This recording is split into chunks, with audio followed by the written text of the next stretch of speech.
ಒಬ್ಬ ಕಾರಂತರ ಅಂತವರು ಹಳ್ಳಿಗಳಿಗೆ ನೋಟ್ಬುಕ್ಕನ್ನು ತಗೊಂಡು ಹೋಗಿ ಆ ಚೋಮನ ಪರಿಸರ ಏನಿತ್ತು, ದಲಿತ ಪರಿಸರ, ಅದ್ರ ಬಗ್ಗೆ ಟಿಪ್ಪಣಿಗಳನ್ನು ಮಾಡ್ಕೊಂಡ್ಬಂದು ಒಂದು ಅದ್ಭುತ ಫೇಬಲನ್ನು ಬರೀತಾರೆ. ಅವರು ವಾಸ್ತವವಾದಿ ಕಾದಂಬರಿ ಅಲ್ಲ ಅದು ನನ್ನ ದೃಷ್ಟಿನಲ್ಲಿ.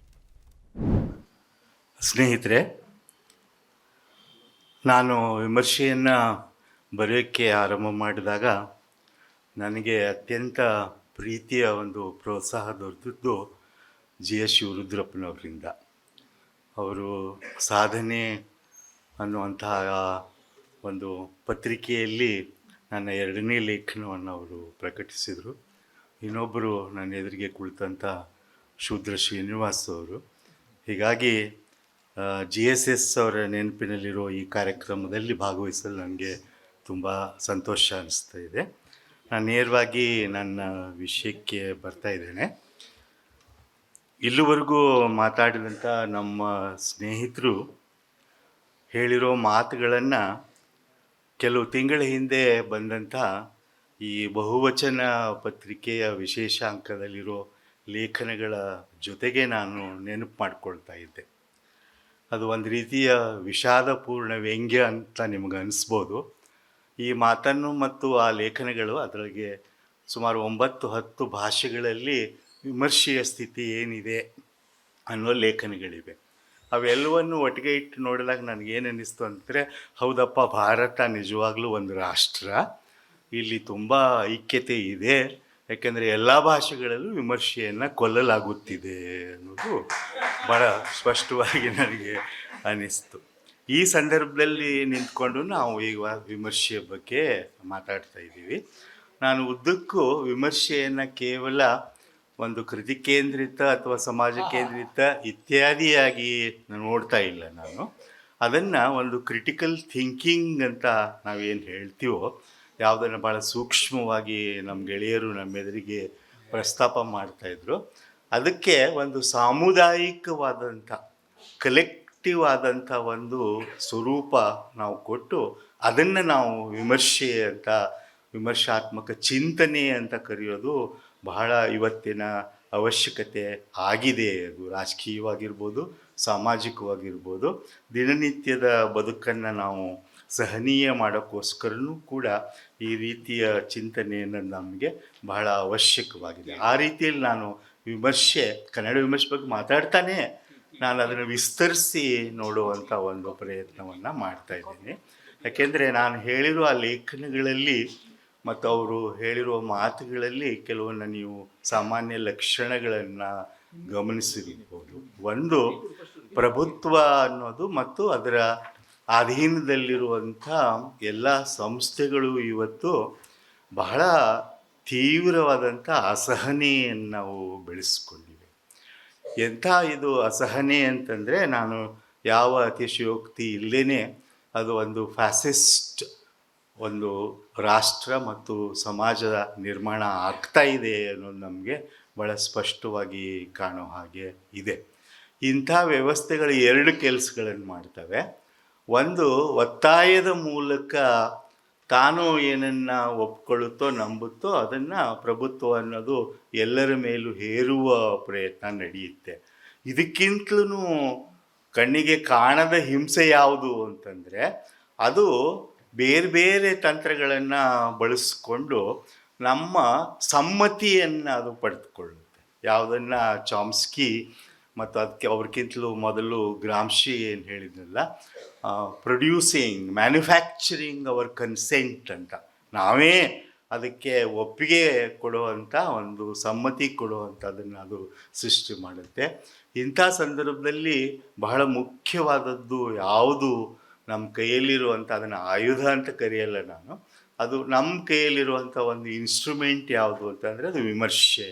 ಅಂದರೆ ವಿಸ್ತಾರವಾದ ಅರ್ಥದಲ್ಲಿ ವಿಮರ್ಶೆ ಮಾತ್ರ ಇವೆರಡನ್ನೂ ಅವು ಪ್ರಶ್ನೆ ಮಾಡಬಲ್ಲು ಅಂತ. ಒಂದು ಕಡೆಗೆ ಸಾಂಸ್ಥಿಕವಾಗಿ ನಾವು ಸ್ವಂತ ಯೋಚನೆ ಮಾಡದೇ ಇರೋ ಹಾಗೆ, ನಮ್ಮ ಭಾಷೆಯಲ್ಲಿರೋ ಸಾಹಿತ್ಯಗಳು ಬಹಳ ಬಹುಮುಖಿಯಾದಂಥ, ಭಿನ್ನವಾದಂಥ ಲೋಕದೃಷ್ಟಿಗಳನ್ನು ಹೇಳದೇ ಇರೋ ಹಾಗೆ ಆ ಒತ್ತಡಗಳನ್ನು ಅದು ಸೃಷ್ಟಿ ಮಾಡ್ತಾ ಇದ್ದಾಗ ಅದನ್ನು ಪ್ರಶ್ನೆ ಮಾಡೋದಕ್ಕೆ ನಮಗೆ ವಿಮರ್ಶೆ ಭಾಳ ಮುಖ್ಯವಾಗಬೇಕಾಗುತ್ತೆ.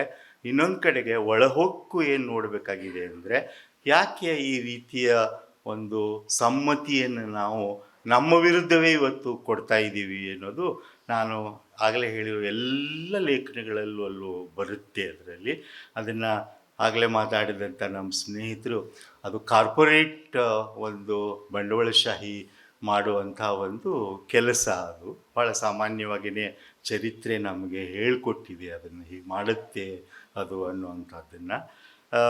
ಈ ಹಿನ್ನೆಲೆಯಲ್ಲಿ ನಾವು ಕನ್ನಡ ವಿಮರ್ಶೆ ಸ್ವಲ್ಪ ಹಿನ್ನೋಟದಲ್ಲಿ ನೋಡೋದಾದರೆ ನಮಗೊಂದು ಸ್ಪಷ್ಟವಾಗಿ ಏನು ಕಾಣುತ್ತೆ ಅಂದರೆ, ಕನ್ನಡ ವಿಮರ್ಶೆ ಅನ್ನೋದು ಈ ಆಧುನಿಕ ಕಾಲದಲ್ಲಿ ಹುಟ್ಟುಕೊಂಡಿಂದ ಇಲ್ಲಿವರೆಗೂ ಕೂಡ ಚಳುವಳಿಗಳು ಮತ್ತು ಸಮಾಜದ ಒಳಗೆ ಆಗುವಂಥ ಸಂಚಲನಗಳು, ಅವು ಚಳುವಳಿಯ ರೂಪ ಪಡೆದುಕೊಳ್ಳದೇ ಇರ್ಬೋದು, ಆದರೂ ಆ ಸಂಚಲನಗಳ ಜೊತೆಗೆ ಸಹವರ್ತಿಯಾಗಿಯೇ ನಮ್ಮ ವಿಮರ್ಶೆ ಅನ್ನೋದು ಮೊದಲಿನಿಂದಲೂ ಬೆಳೆದುಕೊಂಡು ಬಂದಿದೆ ಅಂತ.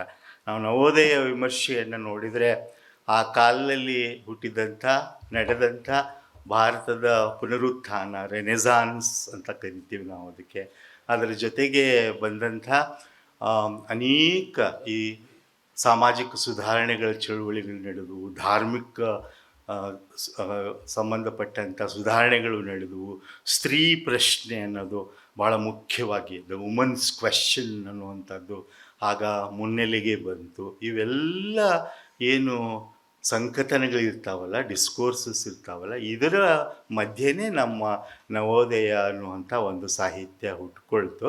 ಮತ್ತು ಅದು ವಾಗ್ವಾದಗಳ ಮೂಲಕನೇ ಹುಟ್ಕೊಳ್ತು ಅನ್ನೋದು ನಾವು ನೆನ್ಪಿಟ್ಕೋಬೇಕು. ಅಂದರೆ ವಿಮರ್ಶೆಯ ವಾಗ್ವಾದ ಅನ್ನೋದು ಬರೀ ಪ್ರಭುತ್ವದ ಜೊತೆಗೆ ಇರಲ್ಲ, ತನ್ನ ಒಳಗೂ ಕೂಡ ಅದು ನಿರಂತರವಾದ ವಾಗ್ವಾದದಲ್ಲಿ ತೊಡಗದೇ ಇದ್ದರೆ ಅದರ ಸತ್ವ ಕಳೆದು ಹೋಗ್ಬಿಡುತ್ತೆ ಅಂತ.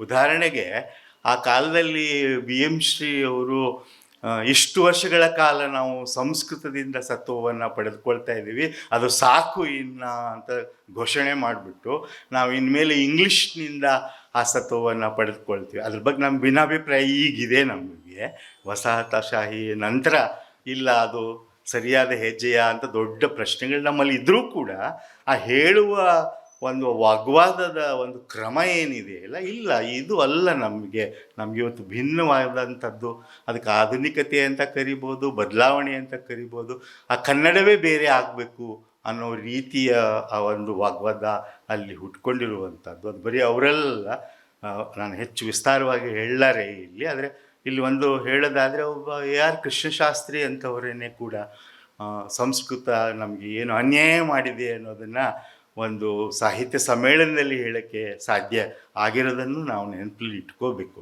ಹಾಗೆ ಈ ಇದನ್ನು ಚರಿತ್ರೆಯ ನೋಡಿದರೆ ನನಗೆ ಹೇಗೆ ಅನಿಸುತ್ತೆ ಅಂತಂದರೆ, ವಿಮರ್ಶೆ ಮಾಡಿರೋ ಕೆಲಸ ಹೀಗಿದೆ ನಮ್ಮಲ್ಲಿ ಕನ್ನಡದಲ್ಲಿ.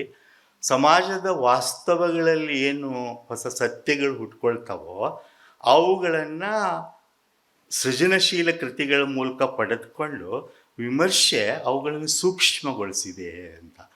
ಯಾವ್ಯಾವ ಹೊಸ ತಿಳುವಳಿಕೆಗಳಲ್ಲಿ ಬರ್ತಾವೋ ಅವು ಡಿಸ್ಕೋರ್ಸ್ ರೀತಿಯಲ್ಲಿ ಸಿದ್ಧಾಂತದ ರೂಪ ಪಡ್ಕೊಂಡು ಅವು ಸೃಜನಶೀಲ ಸಾಹಿತ್ಯದ ಮೂಲಕ ನಮಗೆ ತಲುಪಿದಾಗ ವಿಮರ್ಶೆ ಏನು ಮಾಡುತ್ತೆ ಅಂದರೆ ಅದನ್ನು ಟ್ರಾನ್ಸ್ಫಾರ್ಮ್ ಮಾಡುತ್ತೆ, ಅದನ್ನು ಬದಲಾವಣೆ ಮಾಡುತ್ತೆ, ಅದನ್ನು ಸೂಕ್ಷ್ಮಗೊಳಿಸುತ್ತೆ. ಭಾಳ ಮುಂದೆ ಹೋಗಿ ಒಂದು ಉದಾಹರಣೆಯನ್ನು ಕೊಡೋದಾದರೆ, ಒಂದು ಚೋಮನ ದುಡಿ ಅಂತ ಒಂದು ಕಾದಂಬರಿ ಬಂದಾಗ ಅದರ ಹಿಂದೆ ಇದ್ದದ್ದು ಏನು ಅಂತ ನೋಡಿದರೆ, ನಾನು ಒಂದು ಲೇಖನದಲ್ಲಿ ಹೇಳಿದ್ದೇನೆ, ದ ಗಾಂಧಿಯನ್ ಸೋಷಿಯೋಲಾಜಿಕಲ್ ಇಮ್ಯಾಜಿನೇಷನ್ ಇದೆ ಅದರಲ್ಲಿ.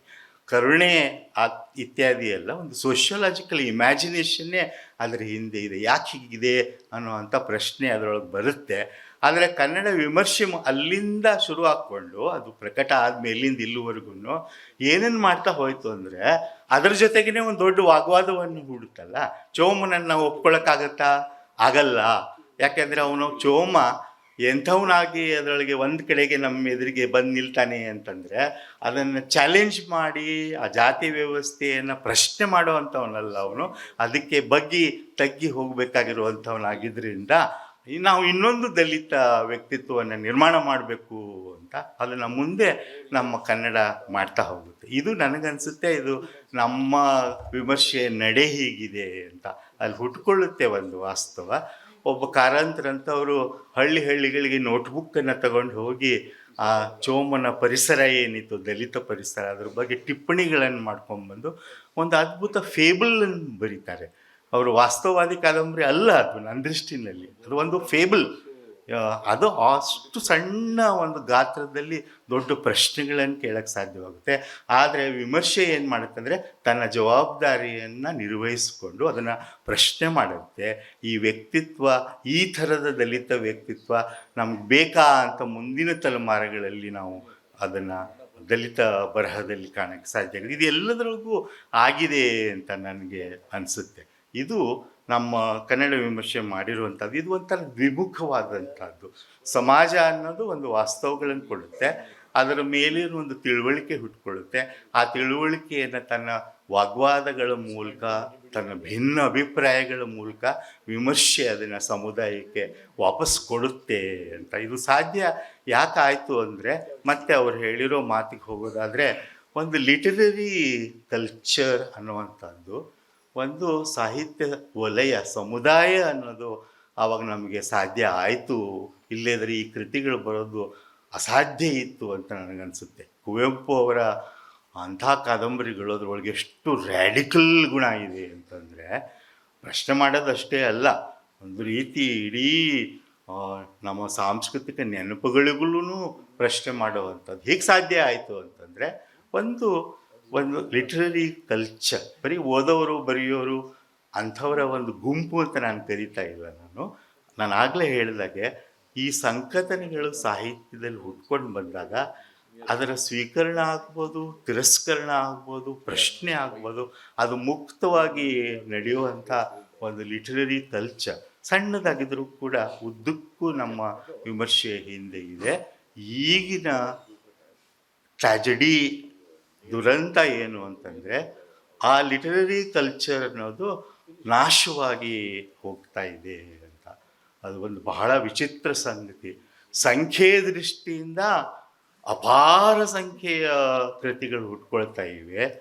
ಮತ್ತು ನಾವೆಲ್ಲ ಗಮನಿಸಿದ ಹಾಗೆ ಒಂದೊಂದು ಕೃತಿಯ ಬಿಡುಗಡೆನೂ ಕೂಡ ಒಂದು ದೊಡ್ಡ ಇವೆಂಟ್ ಮ್ಯಾನೇಜ್ಮೆಂಟ್ ಆಗಿರುತ್ತೆ. ಅದು ಬಹುಶಃ ನೀವು ನೋಡಿರ್ಬೋದು, ಒಂದೊಂದು ಪಟ್ಟಿ ಹಾಕಿರ್ತಾರೆ, ನಿಮ್ಮ ಮದುವೆ ಸಮಾರಂಭಕ್ಕೆ ಹೂಗಳಿಗೆ 2 ಲಕ್ಷ ಅಂತ ಒಂದು ಪಟ್ಟಿ ಇರುತ್ತೆ. ಹಾಗೆ ಈ ಒಂದು ಅಬ್ಬರದ ನಡುವೆ ಲಿಟರರಿ ಕಲ್ಚರ್ ಹೋಗಿಬಿಟ್ಟಿದೆ ಅಂದರೆ ಬಹುಶಃ ನಿಮ್ಗೆ ಆಶ್ಚರ್ಯ ಅನಿಸ್ಬೋದು, ಇಷ್ಟು ಪ್ರಮಾಣದಲ್ಲಿ ಆಗ್ತಿದೆಯಲ್ಲ ಅಂತ. ಏನು ಆಗ್ತಾ ಇಲ್ಲ ಅಂತಂದರೆ, ಆ ಕೃತಿ ಆ ಇವೆಂಟ್ನಲ್ಲಿನೇ ಮುಳುಗಿ ಹೋಗುತ್ತೆ ಮತ್ತು ಮುಗಿದು ಹೋಗುತ್ತೆ. ಅದು ಆ ಕಡೆಗೆ ಚಲಿಸ್ತಾ ಇಲ್ಲ. ಆ ಕೃತಿ ಒಳಗಿರೋದು ವಾಪಸ್ಸು ಸಮುದಾಯಕ್ಕೆ ಬರದೇ ಇರುವಂಥ ಒಂದು ಸ್ಥಿತಿ. ಅದನ್ನು ನಾವು ಇವತ್ತು ನಮ್ಮೆದುರಿಗೆ ಇಟ್ಕೊಂಡು ಗಮನಿಸಬೇಕಾಗಿದೆ ಅನ್ನೋ ಮಾತನ್ನು ನಾನು ಹೇಳಬೇಕು. ಈ ರೀತಿ ಈ ವಿಮರ್ಶೆ ಅನ್ನೋ ಅಂಥದ್ದನ್ನು ಒಂದು ಸಾಮುದಾಯಿಕ ತಿಳುವಳಿಕೆಯ ಪ್ರಯತ್ನ ಅಂತಲೇ ನಾವು ಇಟ್ಕೋಬೇಕು. ನಿರಂತರ ಪ್ರಯತ್ನ. ಅದು ಕೇವಲ ಒಂದು ಬರೆಯುವ ರೀತಿ ಅಲ್ಲ. ಅದು ಅದರ ಆಚೆಗೆ ಹೋಗ್ಬಿಟ್ಟು ನಮಗೆ ಒಂದು ಎಚ್ಚರವನ್ನು ಕೊಡುವಂಥ ಒಂದು ಕೆಲಸವನ್ನು ಕೂಡ ಮಾಡ್ಬೋದು. ಇದು ಇಲ್ಲಿಗೆ ನಿಲ್ಲಲ್ಲ. ನಾನು ಒಂದು ಉದಾಹರಣೆಯನ್ನು ಚೋಮನ ದುಡಿಯಿಂದ ಕೊಟ್ಟೆ, ಬಟ್ ಅನೇಕ ಮುಂದೆನೂ ಕೂಡ ನಾವು ನೋಡ್ತಾ ಹೋದರೆ ನವ್ಯದ ಕೃತಿಗಳೂ ಕೂಡ ಅವುಗಳ ವ್ಯಕ್ತಿನಿಷ್ಠತೆ ಏನೇ ಇರಲಿ, ಒಂದು ರೀತಿ ಒಮ್ಮೊಮ್ಮೆ ಸೆಲ್ಫ್ ಅಬ್ಸಾರ್ಪ್ಷನ್ ಏನೇ ಇರಲಿ, ನಾವು ಗಮನಿಸಬೇಕಾಗಿದ್ದಂದರೆ ಕರ್ನಾಟಕದ ವಿಶಿಷ್ಟ ಸಂದರ್ಭದಲ್ಲಿ ಅನೇಕ ಬಗೆಯ ರಾಜಕೀಯ ಚಿಂತನೆಗಳು ಕೂಡ ಅಲ್ಲೇ ಹುಟ್ಕೊಂಡಿವೆ ಅಂತ. ಉದಾಹರಣೆಗೆ ಅನಂತಮೂರ್ತಿಯವರು ಬರ್ತಂಥ ಅವಸ್ಥೆ ಬಗ್ಗೆ ನಮಗೆ ಎಷ್ಟೇ ಭಿನ್ನಾಭಿಪ್ರಾಯಗಳೇ ಇರ್ಬೋದು. ನಮಗೆ ಭಾರತೀಪುರದ ಬಗ್ಗೆ ಇರ್ಬೋದು. ನಾನು ಎಲ್ಲಿ ಗಮನ ಕೊಟ್ಟು ನೋಡ್ತಾ ಇದ್ದೀನಿ ಅಂತಂದರೆ, ಅದು ಯಾವ ರೀತಿಯ ಚರ್ಚೆಗಳನ್ನು ಹುಟ್ಟಾಕ್ತು ಈ ಲಿಟ್ರರಿ ಕಲ್ಚರ್ ಅಂತ ಯಾವುದಕ್ಕೂ ಎಂಥದನ್ನು ಅದು ಹುಟ್ಟಾಕ್ತು ಅಂತಂದರೆ, ಜಾತಿ ವ್ಯವಸ್ಥೆ ಬಗ್ಗೆ, ಒಂದು ಲೋಹಿಯ ಚಿಂತನೆಯ ಬಗ್ಗೆ ನಮ್ಮ ಗಮನವನ್ನು ಅದು ಸೆಳೀತು. ಅದು ಬಹಳ ಮುಖ್ಯವಾಗಿ ನಾವು ಅದನ್ನು ಗಮನಿಸಬೇಕು. ಹೀಗೆ ಉದ್ದಕ್ಕೂ ನಮಗೆ ಅದು ಆಗ್ತಾ ಹೋಗಿದೆ ಅನ್ನೋದಕ್ಕೋಸ್ಕರ ಕೆಲವು ಉದಾಹರಣೆಗಳನ್ನು ನಾನು ಇಲ್ಲಿ ಕೊಟ್ಟಿದ್ದೇನೆ. ಆಮೇಲೆ ಪ್ರಾಯಶಃ ಅದು ನಮ್ಮಲ್ಲಿರುವಂಥ ಸಮಾಜ ವಿಜ್ಞಾನಗಳ ಏನು ಹೇಳಬೇಕು, ಪಾವರ್ಟಿ ಅಥವಾ ಬಡತನದಿಂದಲೇ ಆಗಿರ್ಬೋದು, ಅವರು ಮಾಡಬೇಕಾಗಿರೋ ಕೆಲಸಗಳನ್ನು ವಿಮರ್ಶೆ ಮಾಡುವಂಥದ್ದು ಆಗಿದೆ ಅಂತ ಇತ್ತೀಚೆಗೆ ಅದು ಭಾಳ ದೊಡ್ಡ ಚರ್ಚೆ ನಡೀತಾ ಇದೆ. Is literature and criticism performing and ಇಲ್ಲೆಜಿಟಿಮೇಟ್ function ಅಂತ. ಒಂದು ತನ್ನದಲ್ಲದ ಕಾರ್ಯವನ್ನು ಅದು ಮಾಡ್ತಾ ಇದೆಯಾ, ಸಮಾಜದ ವಿವರಣೆಯನ್ನು ಕೊಡೋದು, ಸಾಮಾಜಿಕ ಸಿದ್ಧಾಂತಗಳನ್ನು ಕೊಡುವಂಥದ್ದು ಅದು ಮಾಡ್ತಿದೆಯಾ ಅನ್ನೋಂಥ ಒಂದು ಸಣ್ಣ ಅಡ್ಡಮಾತು, ಒಂದು ಸರ್ ಹೇಳ್ದಂಗೆ ವಕ್ರೋಕ್ತಿ ಅವಾಗವಾಗ ನಮಗೆ ಕೇಳಿ ಬರ್ತಾ ಇದೆ. ನನಗನ್ಸಿದ್ದು ಏನಂತಂದರೆ, ಆ ರೀತಿಯ ಸಮಾಜ ವಿಜ್ಞಾನ ತಾನು ಮಾಡಬೇಕಾದಂಥ ಕೆಲಸವನ್ನು ಮಾಡಿತಾ ಅಂತ ನಾವು ಕೇಳ್ಕೋಬೇಕು. ಯಾಕೆ ಇವೆಲ್ಲವೂ ವಿಮರ್ಶಾ ವಲಯಗಳಲ್ಲಿ, ಸಾಹಿತ್ಯ ವಲಯಗಳಲ್ಲಿ ಹುಡ್ಕೋಬೇಕಾಯ್ತು ಅಂತಂದರೆ, ಕಾರಣ ಬಹುಶಃ ಇದೂ ಆಗಿದೆ ಅಂತ ನನಗನ್ಸುತ್ತೆ. ಅದನ್ನು ನಾವು ಒಮ್ಮೆ ಪರೀಕ್ಷೆ ಮಾಡಿ ನೋಡಬೇಕಾಗುತ್ತೆ ಅನ್ನೋ ರೀತಿಯಲ್ಲಿ. ಇದು ಯಾಕೆ ನಮಗೆ ಮುಖ್ಯ ಆಗುತ್ತೆ ಅಂದರೆ, ಶಿವಪ್ರಕಾಶ್ರು ಹೇಳಿರೋ ಮಾತಿನ ಇನ್ನೊಂದು ಆಯಾಮವನ್ನು ನಾನು ಎತ್ಕೊಳ್ಳೋಕ್ಕೆ ಇಲ್ಲಿ ಪ್ರಯತ್ನ ಮಾಡ್ತಿದ್ದೀನಿ. ಈ ಜ್ಞಾನದ ಉತ್ಪಾದನೆ ಏನಿದೆ, ನಮ್ಮ ಸುತ್ತಲಿನ ಸಮಾಜವನ್ನು ವಿವರಣೆ ವ್ಯಾಖ್ಯಾನ ಮಾಡುವಂಥದ್ದು, ಅದು ಕೂಡ ವಸಾಹತುಶಾಹಿಯಿಂದ ಆಗಿಬಿಟ್ಟು ನಮ್ಮ ನೆಲದ ಜ್ಞಾನವಾಗಿ ಅದು ಹುಟ್ಕೊಳ್ಳಿಲ್ಲ ಅಂತಲೇ ನನಗೆ ಅನಿಸಿದೆ. ನಮ್ಮ ಸಮಾಜ ವಿಜ್ಞಾನಗಳಲ್ಲಿ ಏನು ಬಂತೋ, ಜಾತಿಯ ಕಲ್ಪನೆ ಇರ್ಬೋದು, ರಾಷ್ಟ್ರದ ಕಲ್ಪನೆ ಇರ್ಬೋದು, ಸಮುದಾಯದ ಕಲ್ಪನೆ ಇರ್ಬೋದು, ಪರಿಕಲ್ಪನೆ ಇರ್ಬೋದು, ಇವೆಲ್ಲವೂ ಕೂಡ ಎಲ್ಲೋ ಒಂದು ಕಡೆಗೆ ಇಲ್ಲಿ ವಾಸ್ತವಗಳಲ್ಲಿನೇ ಹುಟ್ಟಿದ್ವು ಅನ್ನೋದು ಸ್ವಲ್ಪ ಅನುಮಾನ.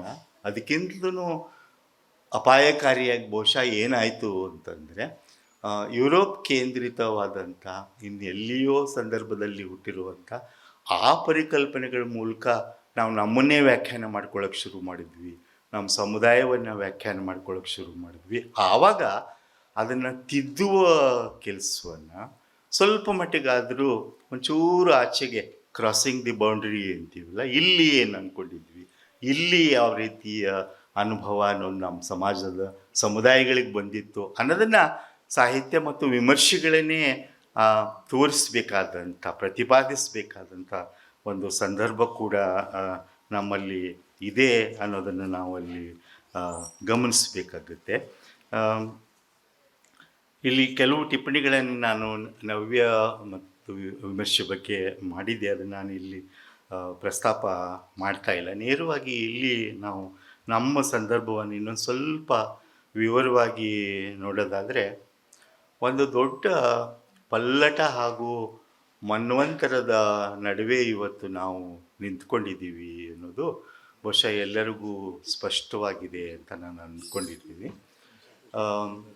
ಉದಾಹರಣೆಗೆ, ಜಾಗತೀಕರಣದ ಒಂದು ದೊಡ್ಡ ಹೊಡೆತವನ್ನು ನಾವು ನೋಡೋದಾದರೆ, ಒಂದು ಕಡೆಗೆ ಅದರಿಂದ ಅಭಿವೃದ್ಧಿ ಬರುತ್ತೆ, ಅದರಿಂದ ಒಂದು ವರ್ಲ್ಡ್ ಎಕಾನಮಿಗೆ ನಾವು ಸೇರ್ಕೊಂಡ್ಬಿಡ್ತೀವಿ, ನಮ್ಮ GDP ಅದು ಭಾಳ ವೇಗವಾಗಿ ಬೆಳೀತೆ, ನಮ್ಮ ಆರ್ಥಿಕ ವ್ಯವಸ್ಥೆ ಅಂತ.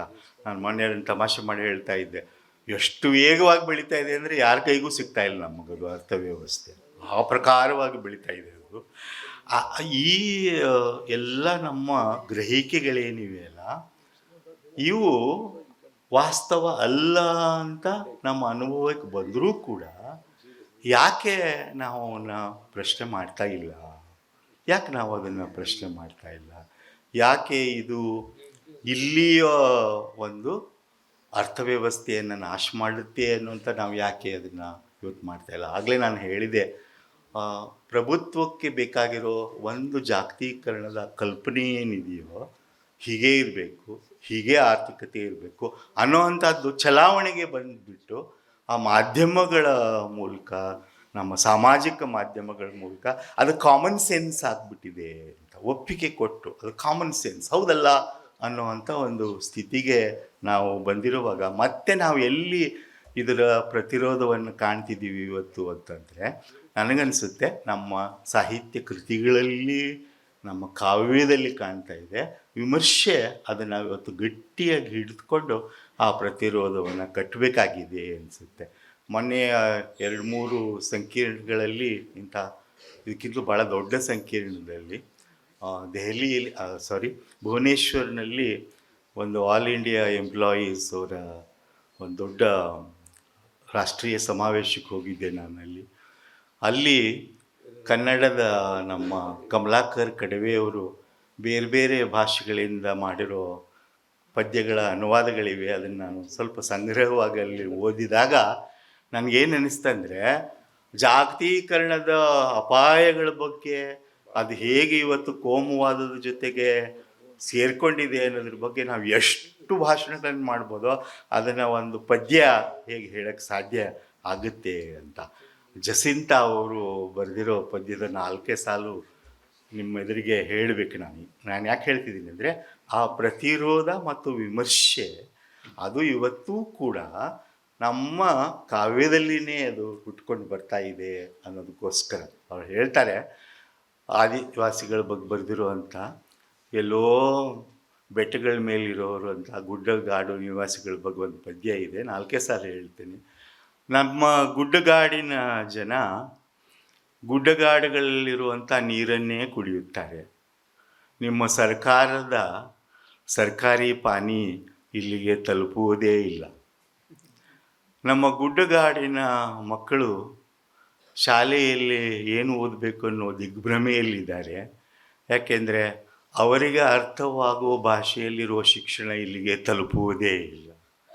ಹೀಗಾಗಿ ನೀವು ಏನೇನ ಮಾಡಿದಿರೋ ಅದು ಯಾವುದೂ ನಮಗೆ ತಲುಪುವುದಿಲ್ಲ. ನನಗೆ ಆಶ್ಚರ್ಯವೇನೆಂದರೆ, ನೀವು ಮಾಡಿದ ಯಾವುದೂ ತಲುಪದೇ ಇರುವಂಥ ಈ ಸನ್ನಿವೇಶದಲ್ಲಿ ಗೋವಿನ ಹೆಸರಿನಲ್ಲಿ ಇನ್ನೊಬ್ಬರನ್ನು ಕೊಲ್ಲಬೇಕನ್ನುವ ದ್ವೇಷ ಇಷ್ಟು ತ್ವರಿತವಾಗಿ ಹೇಗೆ ನಮಗೆ ತಲುಪುತ್ತದೆ?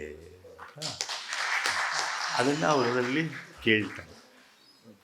ಇಷ್ಟೇ ಒಂದು ಸಣ್ಣ ಪದ್ಯದಲ್ಲಿ ಇದನ್ನು ನಾವು ಹೇಳಕ್ಕೆ ಸಾಧ್ಯ ಆಗಿದ್ದರಿಂದ ನನಗನ್ಸುತ್ತೆ ಈಗಲೂ ವಿಮರ್ಶೆ ಮಾಡಬೇಕಾಗಿರೋ ಕೆಲಸ ಏನಿದೆ ಅಂದರೆ, ಈ ಕೃತಿಗಳು ಈ ಸಂದರ್ಭದಲ್ಲಿ ಹುಟ್ಕೊಂಡಿವೆ. ಅವು ಅನೇಕ ಮಾತುಗಳನ್ನು ಹೇಳ್ತಾ ಇವೆ. ನಾನು ಅಲ್ಲಿ ಕೋಟ್ ಮಾಡಿದ ಇನ್ನೊಂದು 2 ಸಾಲುಗಳನ್ನು ನಿಮ್ಮ ಎದುರಿಗೆ ಹೇಳಬೇಕು. ಕುವರ್ ನಾರಾಯಣ್ ಅವರು ಹಿಂದಿನಲ್ಲಿ ಬರೆದಿರೋ ಪದ್ಯದ ಕನ್ನಡ ಅನುವಾದ ಮಾಡಿದ್ದಾರೆ. 2 ಸಾಲು ಹೇಳ್ತೇನೆ. ಇತ್ತೀಚೆಗೆ ನನಗೆ ಒಂದು ತೊಂದರೆ ಏನಂದರೆ, ಇತರರನ್ನು ತುಂಬ ತೀವ್ರವಾಗಿ ದ್ವೇಷ ಮಾಡಬೇಕು ಎನ್ನುವ ನನ್ನ ಶಕ್ತಿ ಕ್ಷೀಣವಾಗುತ್ತಿದೆ ಅಂತ. ಯಾಕಾಗ್ತಿದೆ? 200 ವರ್ಷ ನಮ್ಮನ್ನು ಆಳ್ವಿಕೆ ಮಾಡಿದಂಥ ಇಂಗ್ಲೀಷನ್ನು ಬೈಯಕ್ಕೆ ಹೊರಟಾಗ ಶೇಕ್ಸ್ಪಿಯರ್ ಅಡ್ಡ ಬರುತ್ತಾನೆ. ಈ ಉರ್ದು ಭಾಷೆ ಕೆಟ್ಟ ಭಾಷೆ, ಮುಸ್ಲಿಮರ ಭಾಷೆ ಎಂದು ಅವರನ್ನು ದ್ವೇಷ ಮಾಡೋಕ್ಕೆ ಹೊರಟಾಗ ಮಿರ್ಜಾ ಗಾಲಿಬ್ ಅಡ್ಡ ಬರುತ್ತಾನೆ. ಹೀಗೆ ನಮ್ಮ ನೆನಪುಗಳು ಅವು ಯಾಕೆ ಅಂತಂದರೆ, ಏನೇನು ಆದಾಗಲೂ ಕೂಡ ಆ ಕೃತಿಯಲ್ಲಿ ಬರೋದನ್ನು, ಆ ವಿಮರ್ಶೆ ಅನ್ನೋದು ಅದನ್ನು ಒಂದು ಪ್ರಸರಣ ಮಾಡುವಂಥ ಆ ಪದ್ಯವನ್ನು ನಾನು ಹೇಳ್ತಾ ಇದ್ದಾಗ ನನ್ನ ನೆನಪಾಗಿದೆ ಏನು ಅಂತಂದರೆ, ದೇಶದ ವಿಭಜನೆಯಾಗಿ ಕಲ್ಪನೆ ಮೀರಿದಂಥ ಹಿಂಸೆ ನಡೀತಾ ಇದ್ದಾಗ ಆ ರೈಲ್ವೆ ಸ್ಟೇಷನ್ನಲ್ಲಿ ಸಿಕ್ಕಾಕ್ಕೊಂಡಂಥ ಒಬ್ಬ ಉರ್ದು ಕವಿ ಕೇಳಿದ್ನಂತೆ, ಏನು ಅವರು ಉರ್ದು ಭಾಷೆಯನ್ನು ವಿಭಜನೆ ಮಾಡ್ತಾರಾ ಅಂತ. ಅವನಿಗೆ ಅನಿಸೋದು ದೊಡ್ಡ ದುರಂತ ಏನಂತಂದರೆ, ಅರೆ ಇವರು ಉರ್ದು ಭಾಷೆಯನ್ನು ವಿಭಜನೆ ಮಾಡಿಬಿಡ್ತಾರ ಅಂತ. ಯಾಕಂದರೆ ನಿಮ್ಮೆಲ್ಲರಿಗೂ ಗೊತ್ತಿರೋ ಹಾಗೆ ಇವತ್ತಿನ ದೊಡ್ಡ ಕಾರ್ಯಾಚರಣೆ, ಹಿಂದೆ ಇರುವ ಒಂದು ದೊಡ್ಡ ಕಾರ್ಯಾಚರಣೆ ಅಂದರೆ ಒಂದೇ ಭಾಷೆ ಆಗಿದ್ದಂಥ ಹಿಂದಿ ಮತ್ತು ಉರ್ದುಗಳನ್ನು ಬೇರೆ ಲಿಪಿಗಳನ್ನು ಬರಿತಾ ಇದ್ದಂಥ ಒಂದೇ ಇದನ್ನು ನಾವು ಹಿಂದಿ ಹಿಂದೂಸ್ತಾನ್ ಅಂತ ಮಾಡಿಬಿಟ್ಟು ಅದನ್ನೇ ಒಂದು ನಾಶ ಮಾಡುವಂಥದ್ದು. ನಮ್ಮೆಲ್ಲ ನೆನಪುಗಳು ಇಟ್ಕೊಂಡಿರುವಂಥದ್ದು ಆ ಭಾಷೆಯನ್ನೇ ನಾವು ಇವತ್ತು ದೂರೀಕರಿಸ್ಕೊಂಡಿದ್ದೀವಿ. ಈ ಎಲ್ಲ ಉದಾಹರಣೆಗಳ ಕೊಡೋದಕ್ಕೆ ನನಗೆ ಒಂದು ಕಾರಣ ಏನಿತ್ತಂದರೆ, ವಿಮರ್ಶೆಯ ಬಗ್ಗೆ ಒಂದು ಮಾತನ್ನು ಅವರು ಹೇಳಿದ್ದು ಅದು ಎಲ್ಲ ಲೇಖನಗಳಲ್ಲೂ ನನಗೆ ಕಂಡು ಬಂದಿದೆ. ಒಂದು ಸ್ಪೇಸ್ ಅನ್ನೋದು ಉಳಿತಾ ಇಲ್ಲ. ಬಹಳ ಸರಳವಾಗಿ ಹೇಳೋದಾದರೆ, ಪತ್ರಿಕೆಗಳಲ್ಲಿ ಏನು ವಿಮರ್ಶೆಗೆ ಇದ್ದಂಥ ಒಂದು ಫಿಸಿಕಲ್ ಸ್ಪೇಸ್ ಅದು ಅದೃಶ್ಯವಾಗಿ ಹೋಗಿದೆ. ಪ್ರಜಾವಾಣಿನಲ್ಲಿ ನಾವೆಲ್ಲರೂ ಕೃತಿ ವಿಮರ್ಶೆ ಬರಿತಾ ಇದ್ವಿ. ಇವಾಗೆಲ್ಲ ಕೆಲವರು ಸೇರ್ಕೊಂಡು ನೀವು ಅದರಲ್ಲೂ ಕೇಳಿದ್ದೀರ, ಓ ಕೃತಿ ವಿಮರ್ಶೆಗೆ ಏನಾಗಿದೆ ಅಂತ. ಕೃತಿ ವಿಮರ್ಶೆಗೆ ಏನಾಗಿದೆ ಅಂದರೆ, ಕೃತಿ ವಿಮರ್ಶೆ ಬರೆಯೋದಾದರೆ 500 ಪದಗಳಲ್ಲಿ ಬರೆಯೋಕ್ಕಾಗಲ್ಲ. ಪ್ರಜಾವಾಣಿಯವರು ಎಲ್ಲಿವರೆಗೂ ಬಂದಿದ್ದಾರೆ, 450 ಪದಗಳನ್ನು ಮೀರಿದರೆ ನಿಮ್ಮ ಕೃತಿ ವಿಮರ್ಶೆಯನ್ನು ನಾವು ಪ್ರಕಟಿಸಲ್ಲ ಅಂತ ಹೇಳಿದರು. ನನಗೆ ಭಾಳ ಕೋಪ ಬಂತು. ಅದ್ರ ವಿಚಾರಿಸಿದಾಗ ಏನು ಗೊತ್ತಾಯ್ತಂದರೆ, ಒಬ್ಬರು ಹೇಳಿದರು, ಆ ಒಂದು ಸೆಕ್ಷನ್ನಲ್ಲಿ ಕೆಲಸ ಮಾಡ್ತಾ ಇರೋರು ಹೇಳಿದರು, ಸರ್ 450ಕ್ಕಿಂತ 10 ಪದ ಜಾಸ್ತಿ ಹಾಕಿದರೆ ನನ್ನನ್ನು ಬೇರೆ ಸೆಕ್ಷನ್ಗೆ ಟ್ರಾನ್ಸ್ಫರ್ ಮಾಡ್ತಾರೆ ಸರ್ ಪ್ರಜಾವಾಣಿಯಲ್ಲಿ. ಅಂದರೆ ಫಿಸಿಕಲ್ ಸ್ಪೇಸು ಇಲ್ಲ, ಎಥಿಕಲ್ ಸ್ಪೇಸು ಇಲ್ಲ ಅಂತ. ಅದು ಬಹಳ ಗಂಭೀರವಾಗಿರುವಂಥದ್ದು. ಫಿಸಿಕಲ್ ಸ್ಪೇಸ್ ಆ ವಿಮರ್ಶೆಗೆ ಇಲ್ಲ ಅನ್ನೋದ್ರ ಜೊತೆಗೆ ಆ ಎಥಿಕಲ್ ಸ್ಪೇಸ್, ಒಂದು ನೈತಿಕ ಪ್ರಶ್ನೆಯಪ್ಪ ಅದು. ವಿಮರ್ಶೆ ಅನ್ನೋದು ಒಂದು ನೈತಿಕ ಕ್ರಿಯೆ. ಅದು ನಾನು ಇದನ್ನು ಒಪ್ಪಲ್ಲ, ಇದು ಹೀಗಿರಬೇಕಿತ್ತು ಅನ್ನೋದೇ ಒಂದು ದೊಡ್ಡ ನೈತಿಕ ಕೆಲಸ. ಮನುಷ್ಯ ಮಾಡಬೇಕಾಗಿರೋ ಒಂದು ದೊಡ್ಡ ಕೆಲಸ ಏನು ಅಂತಂದರೆ, ತಾನು ಏನು ಅನಿಸುತ್ತೆ ಅನ್ನೋದನ್ನು ಹೇಳಬೇಕಲ್ವ ಅವನು. ಅದು ನಾವು ಅದಕ್ಕೆ ಒಂದು ಸ್ಪೇಸ್, ನಾವು ಎಥಿಕಲ್ ಸ್ಪೇಸ್ ಕೂಡ ನಾವು ಅದರಲ್ಲಿ ಕೊಡ್ತಾ ಇಲ್ಲ ಅನ್ನೋದನ್ನು ಬಹಳ ಜನ ಅದನ್ನಲ್ಲಿ ಗುರುತಿಸಿದ್ದಾರೆ. ಇಲ್ಲಿ ನಾವು ವಾಪಸ್ ಹೋಗಿ ಹೇಳೋದಾದರೆ, ಇದಕ್ಕೂ ನಾವು ನೋಡ್ತಾ ಇರೋ ಒಂದು ದೊಡ್ಡ ಮನ್ವಂತರಕ್ಕೂ ನೇರ ಸಂಬಂಧಗಳು ಇವೆ ಅನ್ನೋದು ಸ್ಪಷ್ಟವಾಗಿ ನಮಗೆ ಕಾಣ್ತಾ ಇದೆ.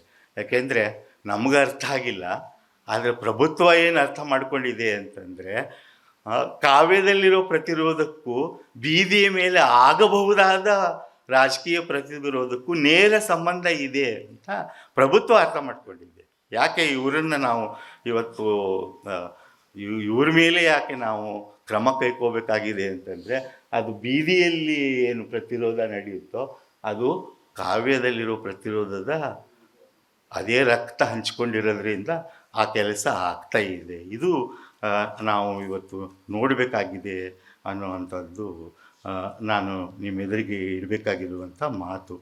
ಆದರೆ ಒಂದು ಸಣ್ಣ ಎಚ್ಚರ ನಾವೇನು ಇಟ್ಕೋಬೇಕು ಅಂದರೆ, ಇಷ್ಟೆಲ್ಲ ಆಗ್ತಾಯಿದೆ, ನಮ್ಮ ಸಾಹಿತ್ಯ ಕೃತಿಗಳು ಇವೆಲ್ಲವನ್ನೂ ಇವತ್ತು ತೋರಿಸ್ತಾ ಇಲ್ಲ. ಪ್ರತಿಭೆ ಇದೆ ಅಂತಾರೆ, ಅದನ್ನು ಗಟ್ಟಿಯಾಗಿ ಕಟ್ಟಿಕೊಡ್ತಾ ಇಲ್ಲ.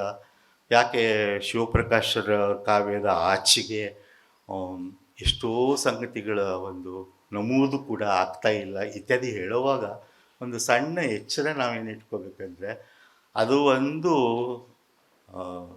ಕಾವ್ಯ ಸಾಹಿತ್ಯ ಅನ್ನೋದೊಂದು ಮೂವಿಂಗ್ ಕ್ಯಾಮ್ರಾ ಅಲ್ಲ. ಅದು ಸುಮ್ಮನೆ ಎಲ್ಲವನ್ನು ಪ್ರತಿಫಲಿಸಬೇಕು ಅಂತ ಅಲ್ಲ. ಸ್ವಲ್ಪ ವ್ಯವಧಾನದಿಂದ ನಮ್ಮ ದಿನನಿತ್ಯದ ಬದುಕನ್ನು ಅದು ಹೇಗೆ ಒಂದು ನೇಯ್ಗೆಯಾಗಿ ಒಳ ಪ್ರವೇಶ ಮಾಡುತ್ತೆ, ಒಮ್ಮೊಮ್ಮೆ ವಿಷವಾಗಿ ಪ್ರವೇಶ ಮಾಡುತ್ತೆ, ಅದು ನಮ್ಮ ಪ್ರಜ್ಞೆ ಒಳಗೆ ಬಂದು ಆನಂತರ ಅದು ಸಾಹಿತ್ಯದಲ್ಲಿ, ಆಮೇಲೆ ಅದು ವಿಮರ್ಶೆಯಲ್ಲಿ ಬರಬೇಕಾಗಿರೋ ಸಹಜ ಕ್ರಿಯೆ ಅದು. ಆ ಒಂದು ಸ್ವಲ್ಪ ಆ ತಾಳ್ಮೆಯನ್ನು ನಾವು ನೋಡಬೇಕಾಗಿರುವಂಥ ಒಂದು ಅವಶ್ಯಕತೆ ಇದೆ ಅಂತ. ಇನ್ನು ಸರ್ 2 ಮಾತುಗಳು ಹೇಳೋಕ್ಕೆ ಟೈಮ್ ಇದೆ. 2 ಅಂಶಗಳನ್ನು ಹೇಳ್ತೀನಿ, ಯಾಕೆಂದರೆ ತಾರಿಣಿಯವ್ರು ಮಾತಾಡ್ತಿದ್ದೆ. I just take a few minutes more. ಒಂದು ಬಹಳ ವ್ಯಾಪಕವಾಗಿ ಆಗ್ತಾ ಇರುವಂಥ ನಮ್ಮ ಮೇಲೆ ತನ್ನ ಹೇರಿಕೆಯನ್ನು ಮಾಡ್ತಾ ಇರುವಂಥದ್ದು ದಿಸ್ ಆ್ಯಂಟಿ ರ್ಯಾಷನಲ್ ಅನ್ನುವಂಥ, ಯಾವುದನ್ನು ಆ್ಯಂಟಿ ರ್ಯಾಷನಲ್ ಅಂತ ಕರಿತೀವೋ ಅದರ ಮೇಲೆ ಆಗ್ತಾ ಇರುವಂಥ ಒಂದು ದೊಡ್ಡ ಹೊಡೆತವನ್ನು ನಾವು ವಿಮರ್ಶೆ ಜೊತೆಗೆ ಹೋಲಿಸಿ ಅಥವಾ ಸಂಬಂಧಿಸಿ ನೋಡುವಂಥ ಒಂದು ಅವಶ್ಯಕತೆ ಇದೆ ಅಂತ ಮೊದಲೇ ಹೇಳಿಬಿಡ್ತೀನಿ. ಈಗ ನಾನು ಇಡೀ ಆ ರ್ಯಾಷನ್ಯಾಲಿಟಿ, ರೀಸನ್ ಪಶ್ಚಿಮದಲ್ಲಿ ಹೇಗೆ ಬಂತು, ಅದರ ಅಪಾಯಗಳೇನು, ಅದಕ್ಕೆ ಭಿನ್ನವಾದಂಥ ರ್ಯಾಷನ್ಯಾಲಿಟಿ ನಮ್ಮಲ್ಲಿ ಹೇಗಿತ್ತು, ನಮ್ಮ ನೆಲದಲ್ಲಿ ಹೇಗಿತ್ತು, ಅದೆಲ್ಲವನ್ನು ನಾನು ಪ್ರಸ್ತಾಪ ಮಾಡೋಕ್ಕೆ ಹೋಗಲ್ಲ. ನೇರವಾಗಿ ಏನು ಹೇಳ್ತಾ ಇದ್ದೀನಿ ಅಂತಂದರೆ, ಒಂದು ಅತಾರ್ಕಿಕತೆ, ಸಂಪೂರ್ಣವಾದಂಥ ಆ್ಯಂಟಿ ರ್ಯಾಷನಲ್, ಯಾವುದನ್ನೂ ನೀವು ಪ್ರಶ್ನೆ ಮಾಡಬಾರ್ದು, ಯಾವುದನ್ನು ಕೇಳಬಾರ್ದು ಅಂತ. ಅದು ನೀವೇನಾದರೂ ಫೇಸ್ಬುಕ್ಕಲ್ಲಿ ನಿಮ್ಮ ಅಭಿಪ್ರಾಯಗಳನ್ನು ಹೇಳ್ತಾ ಇದ್ದರೆ ಅದಕ್ಕೆ ಬರುವಂಥ ಟ್ರೋಲಿಂಗನ್ನು ನೀವು ನೋಡಿದರೆ ನಿಮಗೆ ಗೊತ್ತಾಗುತ್ತೆ. ನಾನು ಒಂದೊಂದು ಸಾರಿ ಭಾಳ ಸಭ್ಯ ವ್ಯಕ್ತಿ, ನಾನು ಕೆಲವೊಂದು ಸಾರಿ ತಡೆಯೋಕ್ಕಾಗದೆ ನಾನು ಒಂದೊಂದೊಂದು ಪೋಸ್ಟ್ ಹಾಕಿರ್ತೇನೆ ಅದರಲ್ಲಿ.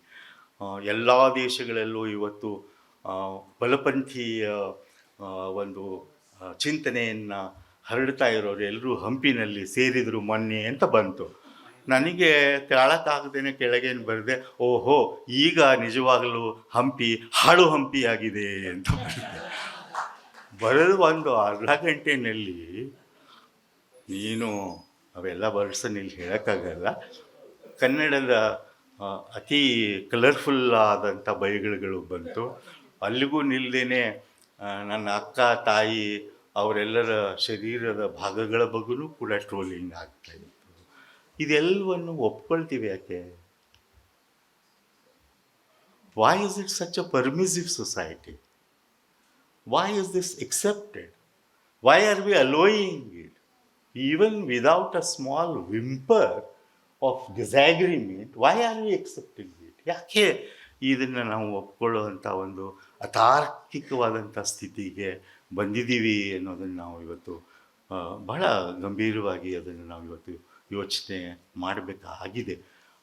ನನ್ನ ಒಂದು ರೀಡಿಂಗ್ ಪ್ರಕಾರ ಅನಿಸೋದು, this is the politics of the irrational. ಇದು ನಿಜವಾಗ್ಲೂ it's the politics of the irrational. ಅತಾರ್ಕಿಕತೆಯನ್ನೇ ಅದು ಬೆಳೆಸಬೇಕು ಅಂತ ನಿಂತಿರೋ ಸಂದರ್ಭದಲ್ಲಿ ವಿಮರ್ಶೆಯ ಕಾರ್ಯಗಳನ್ನು ನಾವು ಇವತ್ತು ಮತ್ತೆ ಪುನರಪಿ ಅದನ್ನು ನಾವು ಇವತ್ತು ವ್ಯಾಖ್ಯಾನ ಮಾಡ್ಕೊಳ್ಳೋ ಸ್ಥಿತಿಯಲ್ಲಿದ್ದೀವಿ. ಏನು ಮಾಡಬೇಕು ವಿಮರ್ಶೆ?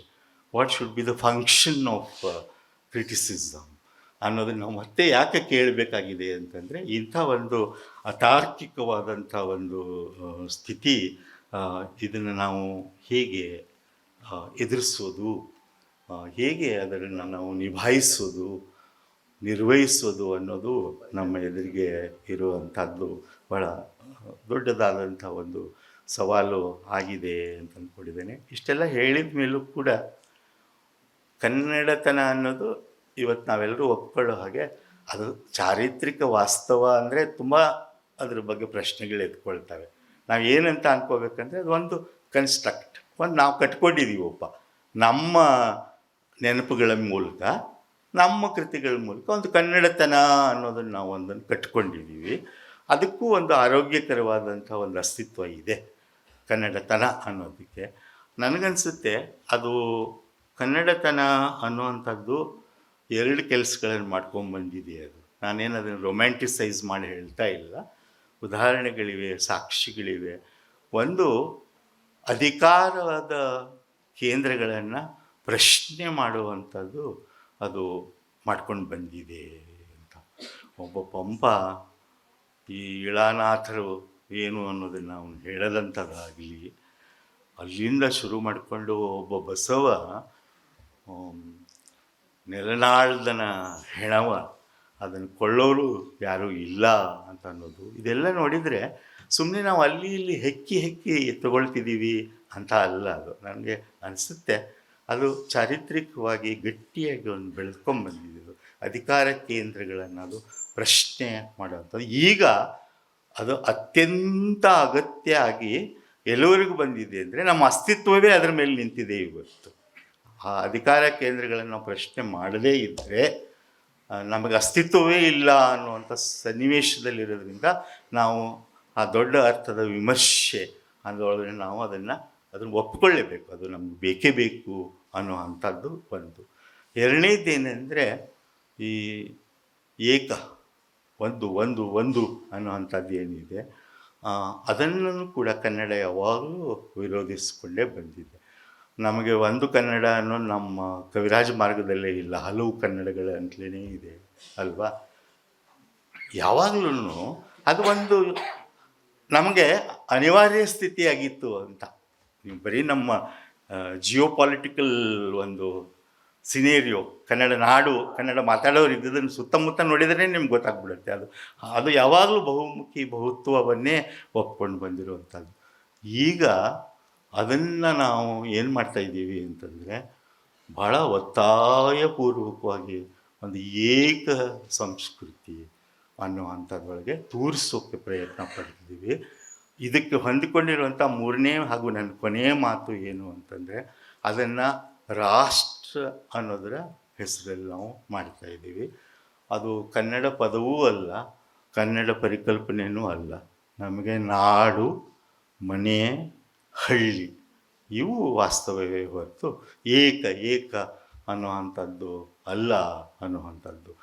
ಅದು ಇವತ್ತು ನಮ್ಮ ವಿಮರ್ಶೆ ಅದನ್ನು ಸ್ವಲ್ಪ ನಿಮ್ಗೆ ಅನಿಸ್ಬೋದು, ಅದು ನಮ್ಮ ಮೇಲೆ ಸಿದ್ಧಾಂತಿಕವಾಗಿ ಅದು ವಿಮರ್ಶೆ ಮಾತಾಡುತ್ತೆ. ನನ್ನ ದೃಷ್ಟಿಯಲ್ಲಿ ಮಾತಾಡಬೇಕು, ಈಗ ಮಾತಾಡೋ ಅವಶ್ಯಕತೆ ಇದೆ ನಮಗೆ. ಈಗ ಆ ಕೃತಿಗಳನ್ನು ಇಟ್ಕೊಂಡೇ ಇವು ನಮ್ಮ ಚರಿತ್ರೆಯಿಂದ ಬಂದಿರುವಂಥದ್ದು, ಪರಂಪರೆಯಲ್ಲದೆ ಇದು ಪರವಾಗಿಲ್ಲ, ಚರಿತ್ರೆಯಿಂದ ಅವುಗಳನ್ನು ನಾವು ಆ ರಾಜಕೀಯವನ್ನು ಕಟ್ಟಬೇಕಾದಂಥ ಒಂದು ಅವಶ್ಯಕತೆ ಇದೆ ಅಂತ ನಾನು ಹೇಳಬೇಕಾಗಿದೆ. ಯಾಕೆಂದರೆ ದೊಡ್ಡ ಅರ್ಥದಲ್ಲಿ ಇವತ್ತು ಎಂಥ ಸಂದರ್ಭ ಇದೆ ಅಂತಂದರೆ, ಪಾಲಿಟಿಕ್ಸ್ ಅನ್ನೋ ದೊಡ್ಡ ಅರ್ಥದಲ್ಲಿ, ಪಕ್ಷ ರಾಜಕೀಯ ಅಲ್ಲ ನಾನು ಹೇಳ್ತಿರೋದು, ಒಂದು ದೊಡ್ಡ ಅರ್ಥದಲ್ಲಿ ಅಧಿಕಾರದ ಪ್ರಶ್ನೆ, ಅಧಿಕಾರವನ್ನು ಪ್ರಶ್ನೆ ಮಾಡುವ ಅಂಥ ಒಂದು ಕಾರ್ಯವನ್ನು ಇವತ್ತು ನಾವು ಮಾಡಬೇಕಾಗಿದೆ. ಅದು ವಿಮರ್ಶೆಯಿಂದ ಸಾಧ್ಯ ಅನ್ನುವಂಥ ಮಾತನ್ನು ಹೇಳಿ ನಾನು ಮಾತುಗಳನ್ನು ಮುಗಿಸ್ತೀನಿ. ನಮಸ್ಕಾರ.